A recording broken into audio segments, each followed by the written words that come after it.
Yo soy Matías Colotusto, CEO de Vexels. Vexels es una plataforma de diseño que ayuda a creadores a crear sus propios productos merch para ser vendidos en el mercado. Para que se entienda rápidamente, trabajamos con creadores de contenido, influencers que tienen mucha cantidad de visitantes y de followers en sus redes sociales. Y en Vexel se encuentran productos, contenidos y herramientas de edición online que les permite rápidamente crear esos productos para ser vendidos en plataformas como Amazon, Shopify, etc. Vex hoy tiene unos 6 años de existencia y hoy en el equipo somos más de 100 personas. Nuestros clientes vienen mayormente de Estados Unidos, Alemania, el resto de Europa, Australia, pero tenemos usuarios de algo así como más de 120 países. Nos visitan 600.000 personas al mes, lo cual hace que tengamos otros desafíos desde el punto de vista de la estructura de nuestra plataforma, que sea una plataforma que pueda ser usada por mucha cantidad de personas al mismo tiempo. Dentro de lo que es la estructura de Vexels, para que entiendan, y ya voy rápidamente a lo que nos trae acá la charla, tenemos 3 grandes áreas que son el área de desarrollo, de software. Estamos incorporando muchísima tecnología a nuestra compañía, desde inteligencia artificial, automatización de procesos. Estamos haciendo cosas súper interesantes, algunas que ya están publicadas y las pueden ver en Vexels, otras que las estamos trabajando y en breve saldrán a la luz.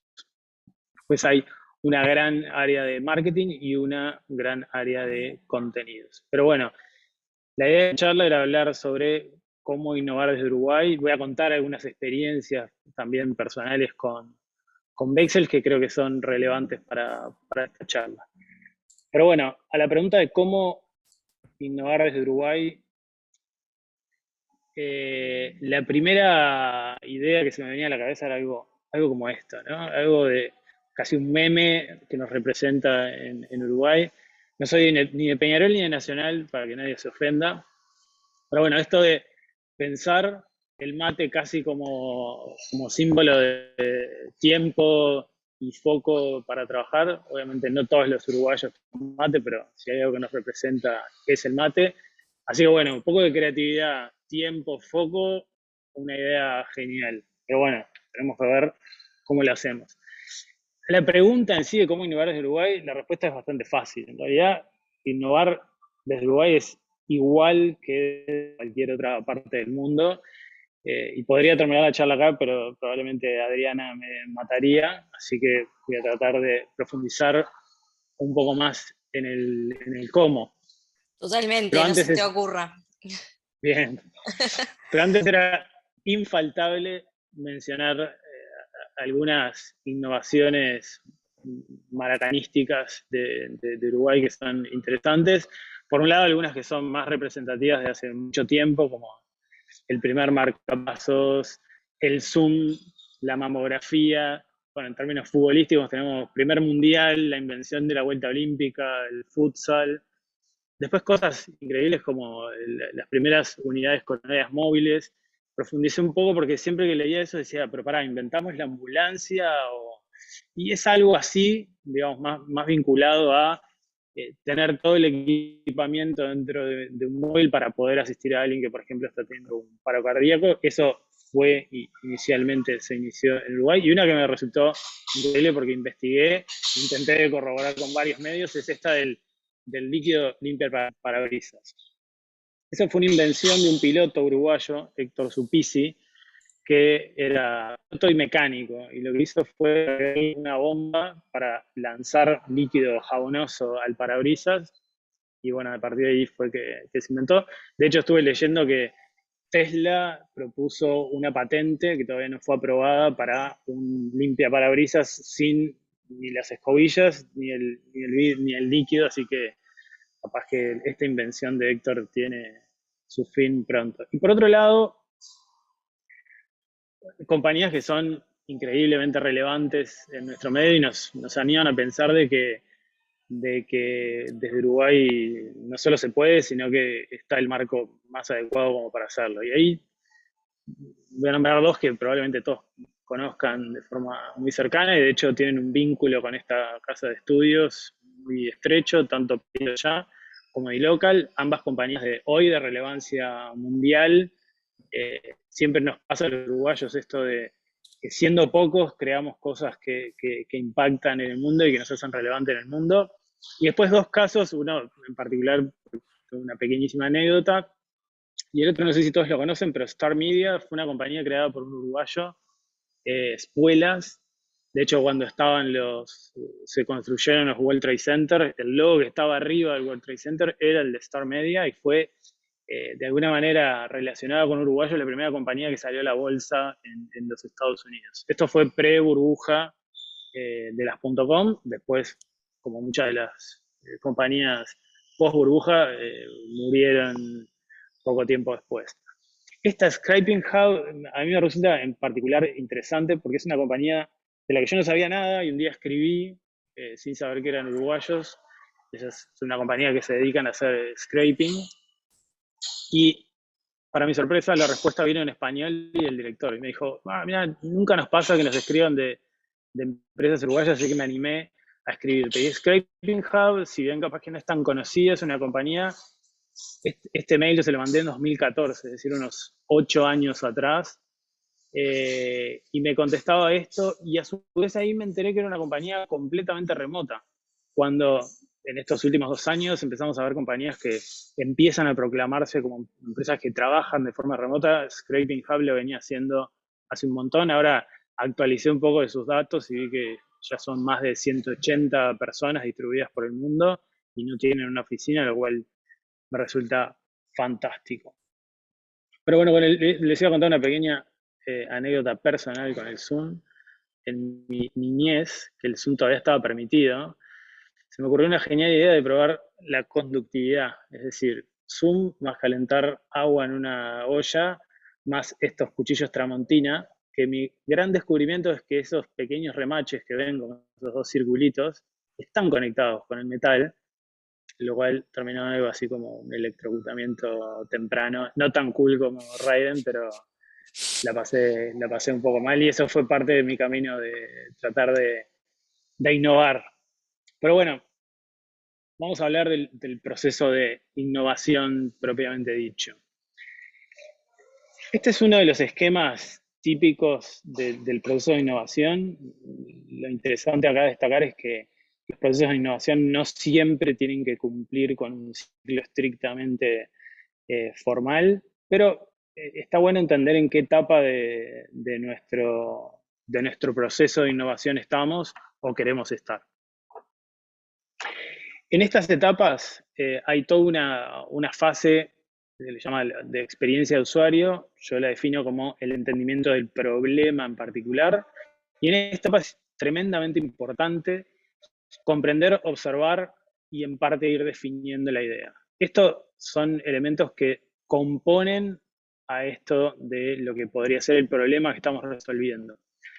En esta etapa, si hay una recomendación que les puedo dar es concentrarse especialmente en la empatía de entender el problema. Muchas veces como emprendedores tenemos como mucho entusiasmo en materializar una idea o un problema o una solución y tendemos a escuchar un poco menos o a ponernos menos en el lugar de la persona que le estamos resolviendo el problema, porque muchas veces nos pasa que como emprendedores no necesariamente somos quienes vamos a consumir ese producto, lo cual siempre es muy recomendable, ¿no? Si el producto que estamos creando a su vez lo vamos a usar, probablemente tenemos muchos más elementos como para trabajar con él.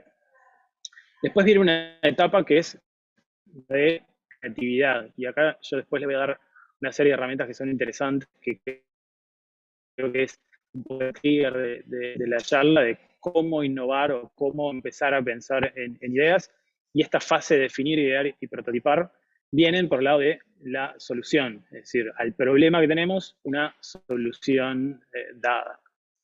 Y aún que tengamos estos dos elementos muy bien resueltos, todavía nos falta la parte de ejecución. No sé si a ustedes les ha pasado, pero a mí me ha pasado muchas veces conmigo y con otras personas que que me dicen, ¿viste esa idea que se lanzó y ahora es una compañía súper exitosa? A mí se me ocurrió hace 5 años atrás. Bien, bien, eso es válido, pero no haberlo ejecutado y llevado, materializado esa idea hace que, en definitiva, eso tenga relativamente poca validez. Pero vamos a empezar a ver algunas herramientas fundamentales. El brainstorming. Estoy prácticamente seguro que todos conocen lo que es el brainstorming. Yo lo que les voy a agregar es algunas características que para mí son fundamentales, además de usarlo, porque a veces decimos que lo conocemos, pero no lo usamos con la frecuencia que deberíamos, sobre todo cuando estamos en etapas de análisis de problemas y de soluciones. Para empezar, hay estas 3 reglas que son absolutamente básicas en cualquier brainstorming, y es, primero, mentalidad para generar la mayor cantidad de ideas posibles. Eso es fundamental. Y ahora les voy a comentar otra cosa. Después, prohibido criticar ideas. En las dinámicas de brainstorming que se hacen en grupos, si hay alguien que toma la responsabilidad o el rol de estar criticando, censurando ideas, es probable que toda la dinámica de brainstorming tienda a no ser tan productiva. Sobre todo porque al principio empiezan las ideas con menos potencial, y a la medida que el tiempo va pasando en el brainstorming, empiezan a realmente aparecer las ideas interesantes. Y después esto de, bueno, se aceptan ideas locas y ambiciosas que están todas un poco conectadas, ¿no? Es importante generar ideas que sean completamente delirantes, que no tengan ningún sentido, que sean inejecutables, pero esas pueden ser el insumo perfecto para generar otra idea que sí lo sea y que sea posible. Una recomendación que no está escrita acá, pero se las hago. A mí me pasó en un evento hace millones de años que hacíamos algo parecido a un brainstorming, que el facilitador lo que hizo es un ejercicio de calentamiento. Me parecía casi una tontería lo que estaba haciendo, pero después me di cuenta que realmente era interesante. Y el ejercicio era muy simple. Lo que nos pedía era, al cabo de, creo que era 1 minuto o 2 minutos, la idea era hacer la mayor cantidad de dibujitos dentro de un círculo, que ejemplificaran algo, no importa qué. Por ejemplo, un autito, una persona, un lápiz, etc. Entonces, puso el contador, entonces empezamos a hacer esos circulitos con ideas en el medio. Entonces, después preguntó, bueno, ¿quién hizo más de 5? ¿Quién hizo más de 10? ¿Quién hizo más de 20? Y al principio, la verdad es que había muchas personas que, me acuerdo que me sorprendió, había personas que habían hecho solo 2 o 3 ideas con circulitos en ese tiempo. Y cuando lo volvió a repetir, muchas de esas personas empezaron a entrar en como una suerte de calentamiento y empezaron a generar muchas ideas. Eso es parte de un calentamiento creativo, si se le puede llamar de alguna forma, que nos va a permitir estar en un mindset de creación. Entonces se los recomiendo. Empezar con algún tipo de ejercicio, pueden buscar en Google algún otro ejercicio de calentamiento creativo, pero ese me parece que está bueno. Se puede hacer en 2 fases. Empezar una, hacer 1 minuto, ver qué pasó, y después hacer una segunda para que las personas que participen se sienten un poco más sueltas. Después, volviendo a la anterior, que teníamos una etapa de problema o de solución, si ustedes lo que están buscando es sobre qué innovar, tenemos como las 2 patas, ¿no? El problema, es decir, conozco una problemática puntual, pero no necesariamente tengo las soluciones. Entonces, podemos hacer un brainstorming enfocado únicamente en problemas y un brainstorming únicamente enfocado en soluciones después que identificamos alguno de estos, ¿no? En secuencia.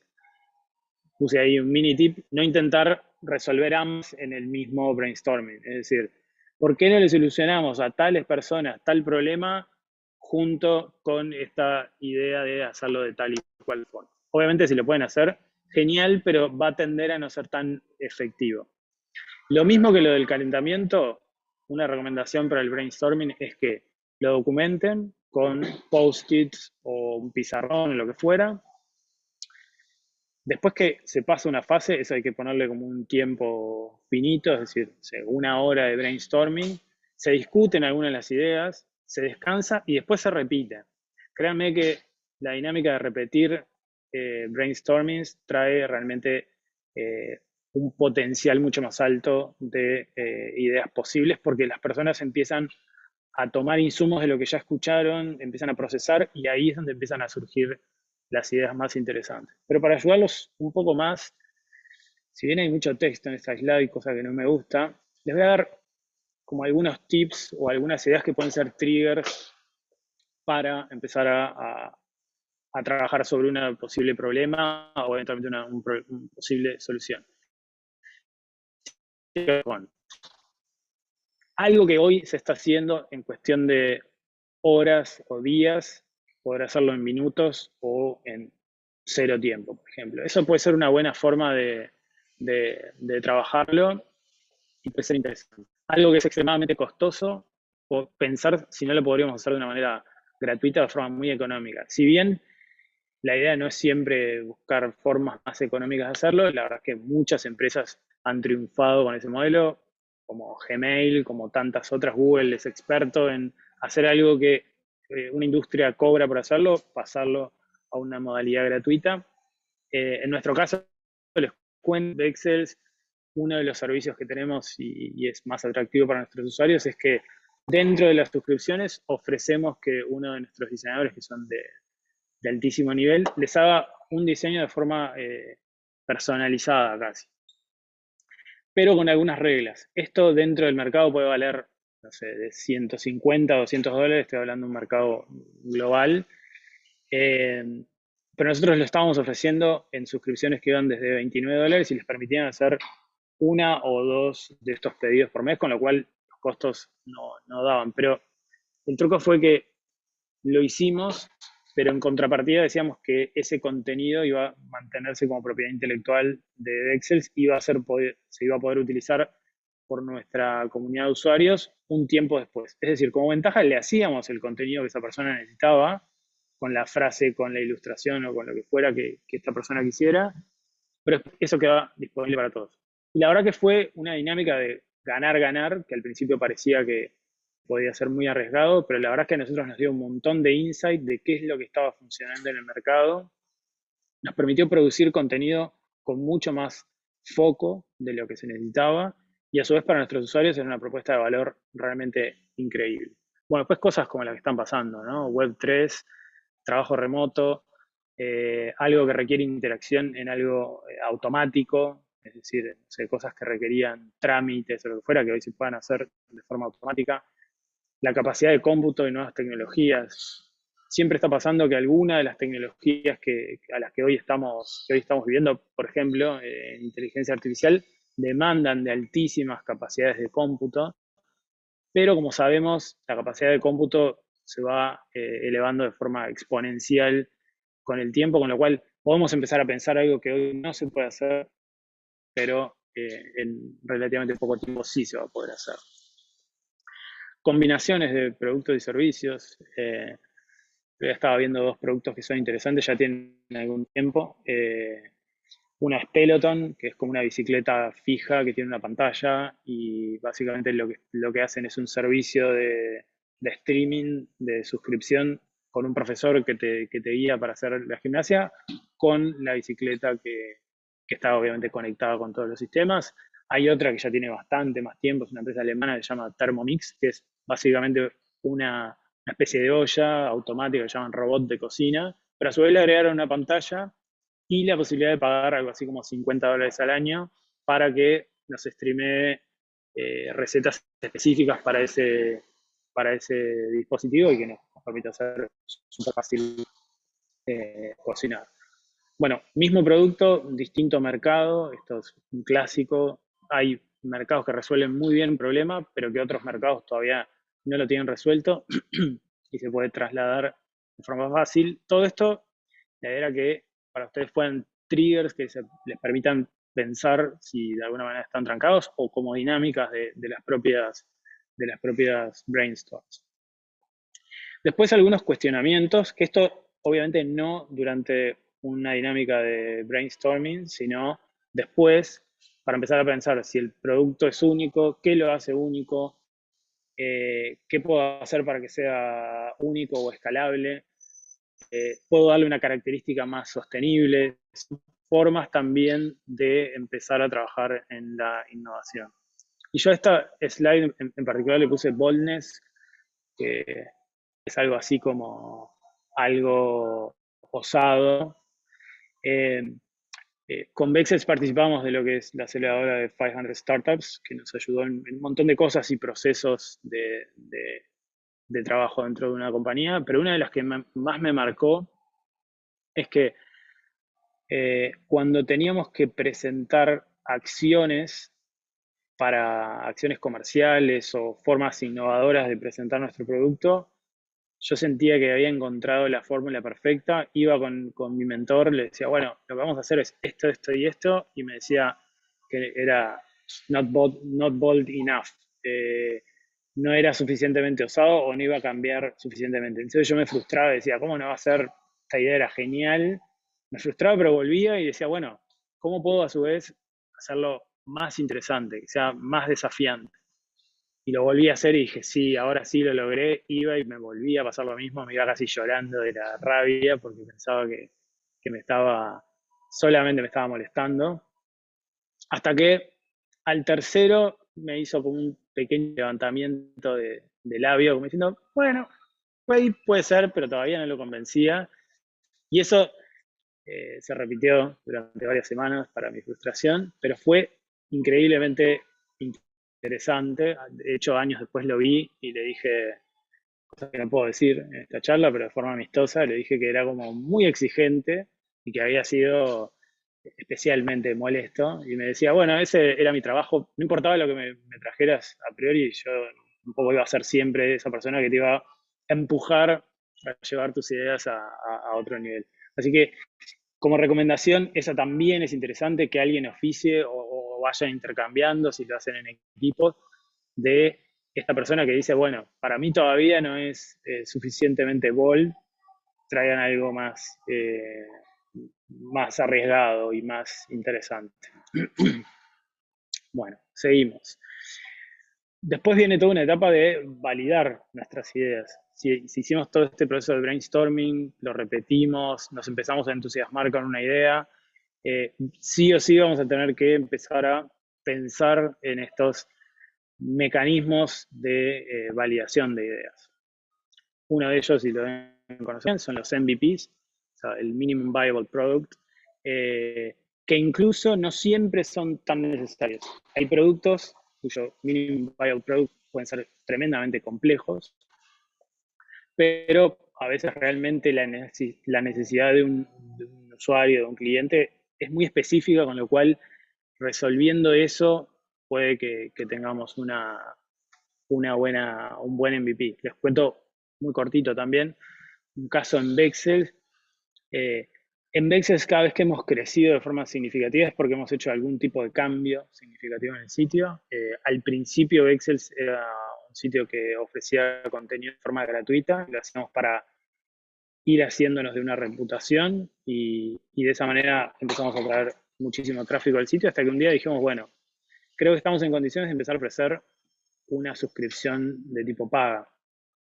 Y bueno, hacer eso implicaba, desde el punto de vista de desarrollo y de nuestras capacidades económicas y de tiempo, algo realmente fuera de nuestro alcance para que lo probáramos. Entonces, decidimos poner un botón de PayPal, que era espantoso, un botón de PayPal que tenían que cliquearlo, irse a PayPal, comprar una suscripción, después mandarnos por mail cuál era el ID de ese usuario y nosotros simulábamos que a esa persona le estábamos dando una suscripción. Cuando lo lanzamos, obviamente, estábamos esperando de forma muy ansiosa que pasara algo. Y pasó nada, pero un día David Baker, una diseñadora de Estados Unidos, decidió pasar por todo este proceso que parecía anti-UX de comprarnos la suscripción, lo cual fue un insight tremendamente potente como para decir, bueno, sí, vamos por este camino, empecemos a desarrollar todo lo que es nuestro sistema de suscripciones, de rebilling, pagos, conexión con otros gateways de pagos más sofisticados, y la verdad que valió la pena, pero empezó muy chiquito. Los smoke tests, estos a mí me encantan, aunque suenan horribles. Cuando tenemos una idea, realmente también nos pasa que somos un poco celosos de nuestras ideas, pero hoy es tremendamente sencillo generar una landing page, una propuesta de valor y ponerla a testear en el mercado. En Google AdWords, no sé, gastando realmente muy poquito, podemos generar algo de tráfico para gente que busca o que quiere resolver un determinado problema, llega a esa landing y tiene esa landing de alguna manera, tiene que tener una forma de accionar. Es decir, me interesa este producto, quiero comprar. Ese es un feedback muy poderoso también de un smoke test, y puede que ese producto todavía no esté. Generalmente hay como una especie de discusión ética, si vale la pena mostrar un producto que todavía no está construido y ofrecerlo, pero la verdad que como emprendedores no tenemos la capacidad que puede tener una multinacional en armar todo un producto para ponerlo a prueba a ver si va a funcionar. A veces como emprendedores tenemos que encontrar caminos más rápidos para ejecutar y entender si vamos por el buen camino. Y a su vez, esas personas que decidieron avanzar en ese proceso como de compra, en algún momento le decimos, bueno, este producto todavía no está, pero vas a ser el primero en enterarte cuando lo lancemos, te agradecemos, qué sé yo, y serán insumos para cuando lancen el producto. Entrevistas, para mí, un poco peligrosas, y en la columna de la derecha pongo como algunos elementos a tener en cuenta. Es muy común que como emprendedores hagamos entrevistas a gente que conocemos o a algunos actores relevantes, y ahí es donde empiezan a aparecer lo compraría, lo usaría, me suscribiría, pero esos tienen una validez, en mi experiencia, absolutamente relativa. Por eso soy más amigo de los smoke tests o de ofrecer un producto o hacer una preventa que hacer una entrevista o un focus group. Todos son muy válidos y todos nos pueden ayudar incluso a enriquecer el proceso de innovación y el proceso creativo, pero la verdad que muchas veces nos pasa que nos chocamos con la realidad de hablé con 10 personas, todos me dijeron que sí lo comprarían y me dijeron que estarían dispuestos a pagar X, pero cuando lo fui a ofrecer, nadie me lo compró. Eso es bastante común, y eso es lo que tenemos que tratar de evitar con esto de las entrevistas o los focus group. Después herramientas como los A/B testing, hoy hay herramientas muy simples para A/B testear cosas cuando tenemos un sitio. Por ejemplo, si estamos haciendo un smoke test, cuál es la propuesta de valor que estamos dando a los usuarios o en qué aspecto particular de un problema nos estamos enfocando, que hace que nuestros usuarios decidan avanzar, suscribirse, mandar un formulario o manifestar intenciones de compra. Y eso realmente también es hoy fácil de hacer e interesante para poner a prueba. Bueno, preventa. Preventa es definitivamente incluso una forma hasta de apalancarse económicamente. Si conocemos cuáles van a ser nuestros plazos de desarrollo, vamos a empezar a hacer una preventa, es probablemente el insight más fuerte que pueden tener de que van en el camino correcto. Después dinámicas como los beta, en Vexel lo hemos utilizado infinidad de veces cuando tenemos un producto nuevo, nunca lo lanzamos al mercado de forma pública, primero hacemos una beta, recogemos mucha información sobre los usuarios, les advertimos que es un producto que puede tener un montón de bugs, siempre los tiene y siempre, por suerte, nos lo reportan, pero no es un lugar de yo pagué por esto y no funciona y estoy frustrado, sino soy parte de un programa de beta testing, me siento súper importante y la verdad que estoy dispuesto a ayudar. Después algunas características que para mí son importantes en este proceso de la validación de ideas es siempre ser muy objetivos, esto que les decía, entender el feedback de alguien que nos está diciendo que le interesa, que le gustaría, que lo compraría, etcétera, pero ponerlo un poco en tela de juicio, o que esto hay unas dinámicas, el que quiera le puedo compartir los frameworks de entrevistas que nos dieron en 500 Startup, que estaban diseñados para no ser tendenciosos.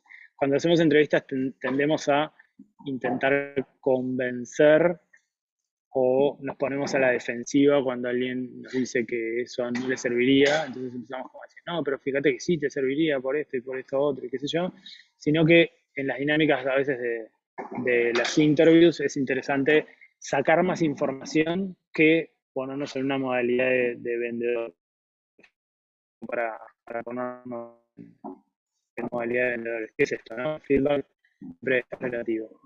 Después esto de estar dispuestos a pivotear y de cambiar. En el proceso de innovación, si nuestro mindset es suficientemente amplio como para tener flexibilidad, esa es la ventaja que tenemos como startup que está iniciando.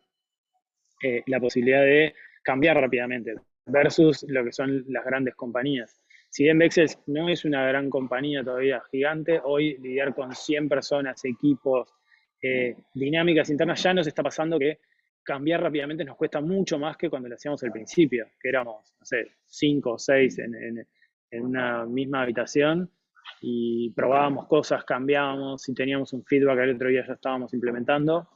Pero aprovechen que esta es una etapa excelente como para eso, estar completamente dispuestos a pivotear. Bueno, esto de no estar a la defensiva es clásico ante un feedback negativo. Puede ser que la persona nos esté dando un feedback negativo porque es su característica, pero nada nos beneficia ponernos como a la defensiva e intentar definir cada uno de sus problemas y darle como otro ángulo que capaz que no le interesa a esta persona.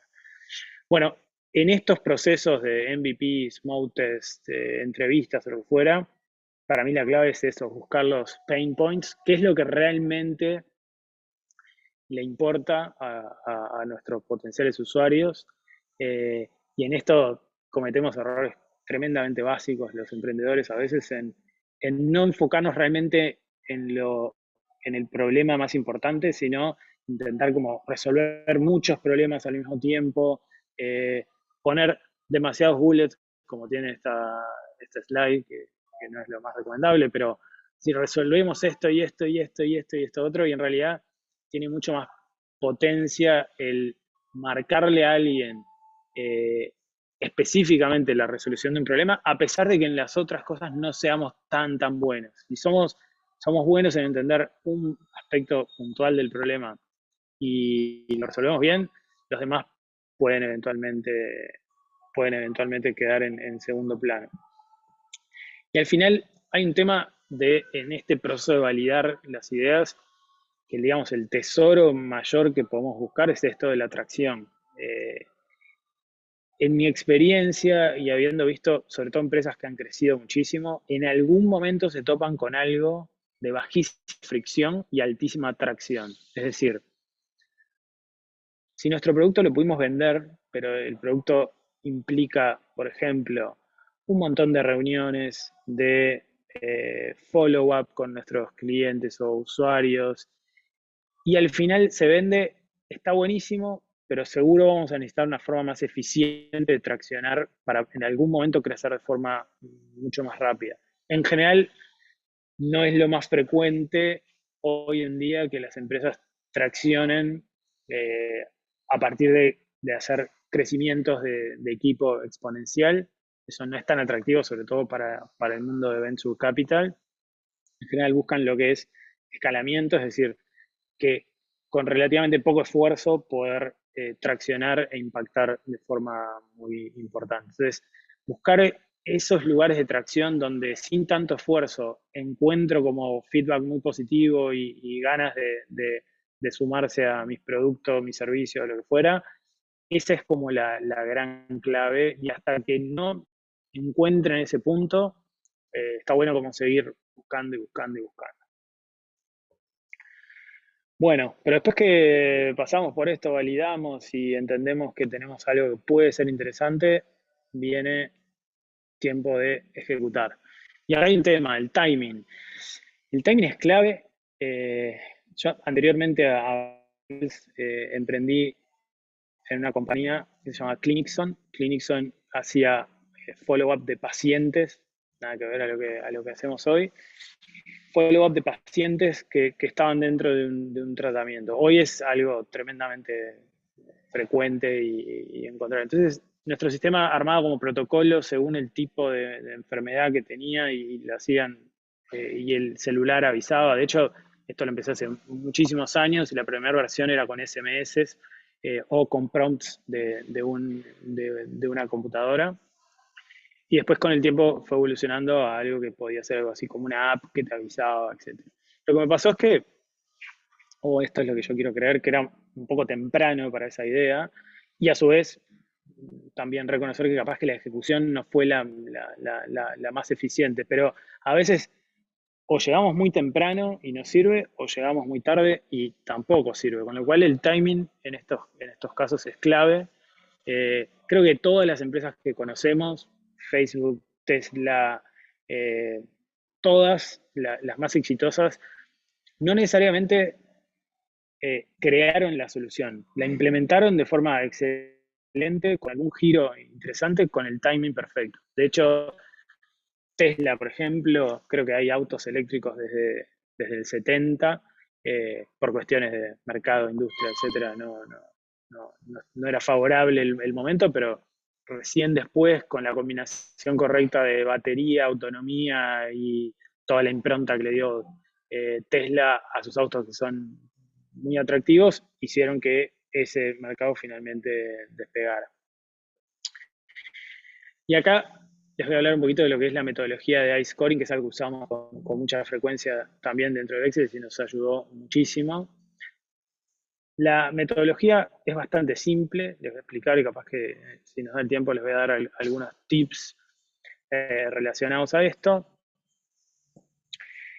La metodología de iScoring está orientada a priorizar acciones. Con esto del timing y los recursos limitados que siempre vamos a tener, incluso si levantamos capital, incluso si tenemos un tremendo equipo, priorizar nuestras acciones es tremendamente fundamental.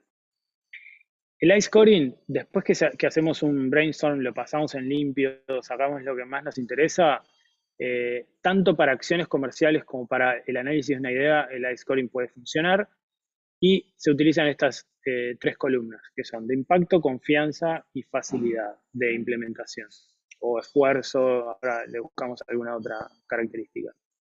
En impacto, lo que tenemos que acordar, y esto generalmente se hace también en equipo, es, bueno, esta idea, ¿qué tanto impacto, reach, alcance o oportunidad constituye?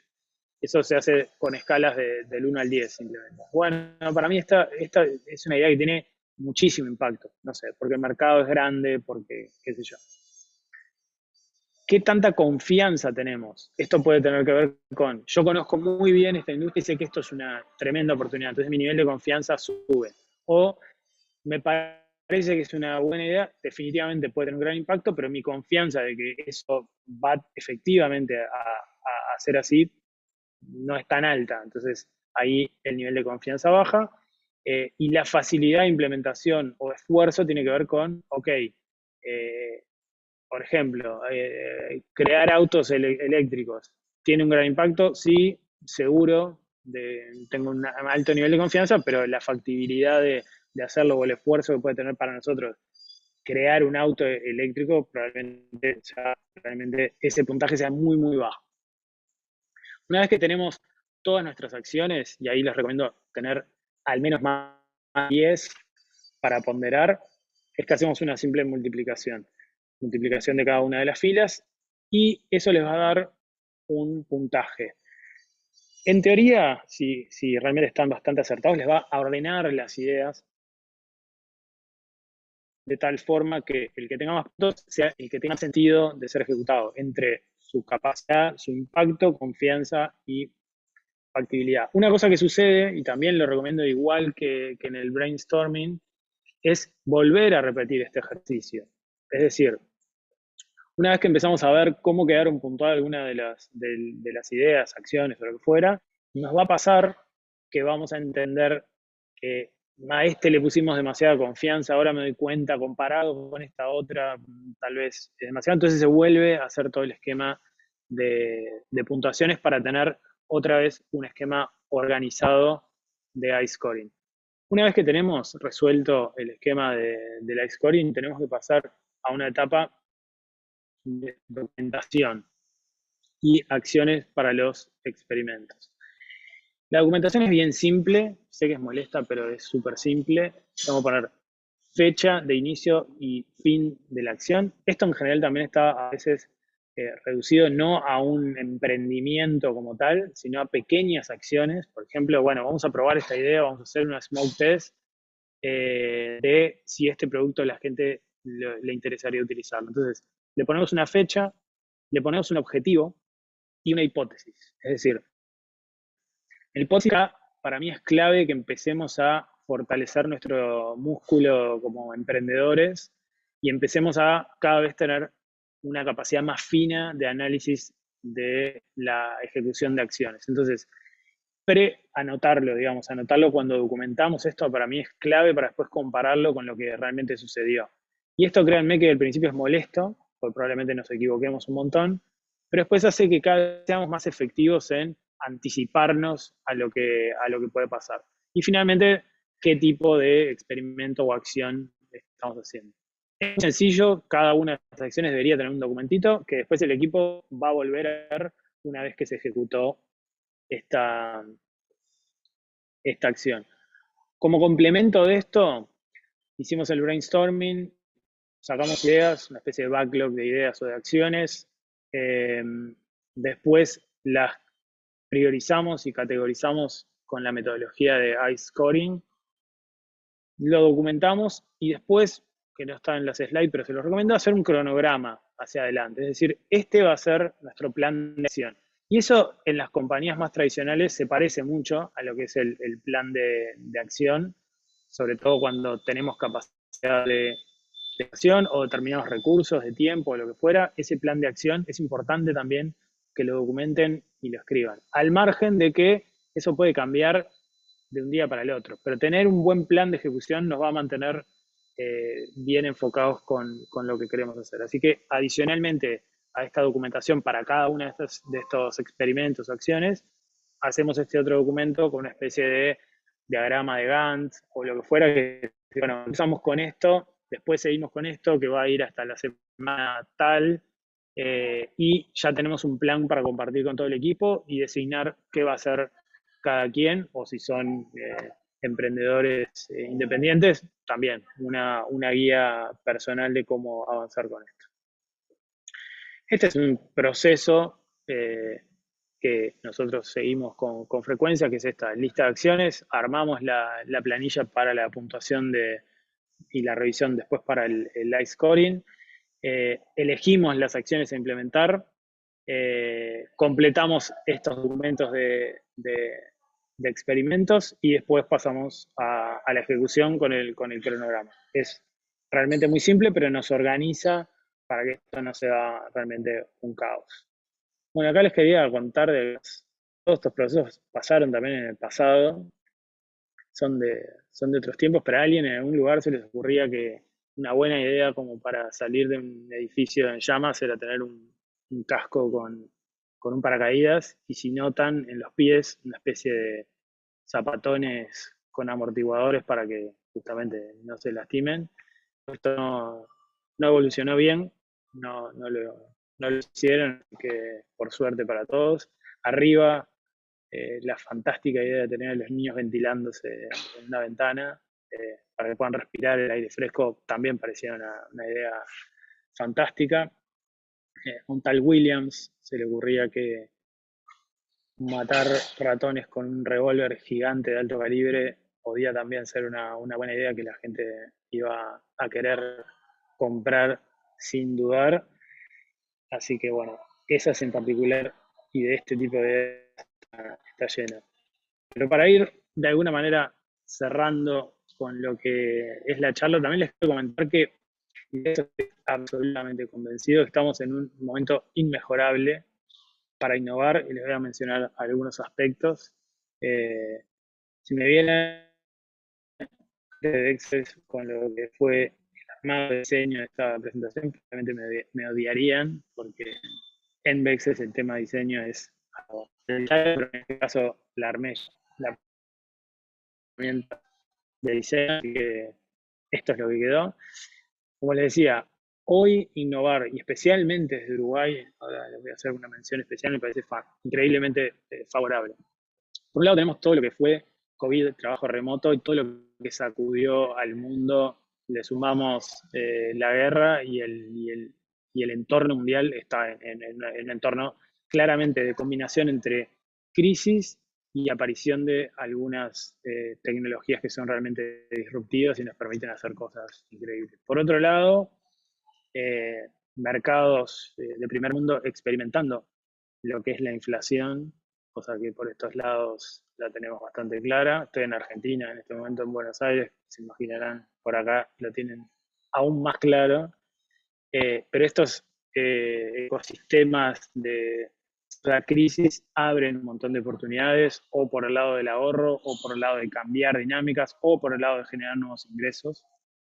Web3, absolutamente increíble. He estado más o menos vinculado al mundo en estos últimos tiempos y está explotando. Hace unos pocos días lanzaban la gente de Yuga Labs en sus metaversos, generando el récord absoluto en ventas de tierras virtuales dentro del metaverso.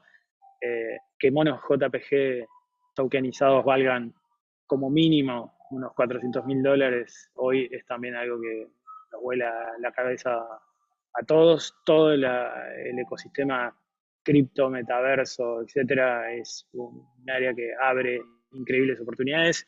Inteligencia artificial, no solo, y esto es algo que en Dexel lo estamos utilizando bastante, no solo desde el punto de vista de la creación de nuevas dinámicas de inteligencia artificial, sino de utilizar cosas que ya se están haciendo con inteligencia artificial, crear nuevos modelos y aprovecharlos en función del know-how que nosotros tenemos en el mercado.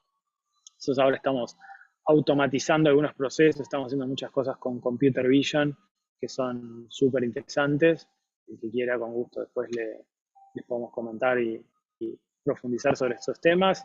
Biotech y Venture Capital, que conectado con esto de la crisis, hay una oportunidad interesante. Hasta diciembre del año pasado era absolutamente increíble la cantidad de dinero disponible en los fondos de capital. Para los que no saben cómo funcionan, si bien los fondos de capital obviamente no son organizaciones que sean ni tontas ni perezosas, trabajan como por rondas. Los propios Venture Capital son emprendimientos que captan inversión de terceros. Hay un montón de excepciones y formas distintas. Pero lo que voy con esto es que hoy el mundo tiene una cantidad enorme de Venture Capital con una cantidad increíble de dinero para invertir. De diciembre a la fecha de ahora cambió un poco el mundo, porque en la medida que hay una crisis financiera incipiente, los fondos están mirando qué hacer, pero todos los expertos definen que es como una etapa necesariamente de observación. Pero lo que sucede con los fondos es que ese dinero está ahí y se tiene que ejecutar. No es como a veces uno se imagina un venture capital como alguien millonario que está viendo en qué invertir para hacerse más millonario.